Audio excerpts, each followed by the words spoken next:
I'm John Batchelor with Simon Constable, johnbatchelshow.com. We're former asset managers, and we did a report on trouble. However, we have one bright spot, glittering spot, and that's gold.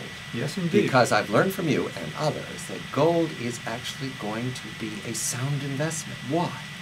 Well, it's traditionally been a great hedge against inflation. I mean, you can't print more of it.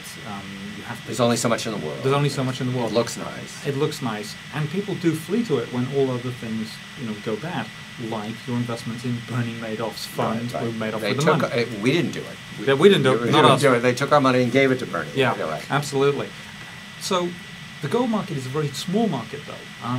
If you took all the entire world's gold for 1 year, produced out of mines, recovered from dentures and things like that, you could buy it all for about $90 billion at today's prices. Okay. Which, sure, that's a lot of money, but remember the market Used to be what General Motors was worth. Yes, once upon a time. Yeah. So it's actually, in markets terms, it's a tiny amount of money, Right. and you really only need maybe 10 to 15 billion of money flooding into that market to really move it upwards. All right, it's about 800 now. It could go to 2,400. Do you want paper gold chits, or do you want the real thing? Well, I think Bernie Madoff taught us something, is that somebody's promise that you'll give them, something for a piece of paper turned out not to be true. And that was an audited firm. And one of the big worries that people in the gold community, the gold bugs, if you like, have been talking about is, well, don't trust anyone to give you a certificate for the gold. You want gold. You want actual physical stuff. So buy the coins, the bars, everything Bar, else. something in a drawer. Something in a drawer or a safe. If you've got a lot of it, of course, the big bars are very hard to move, so they don't tend to get stolen. But yeah.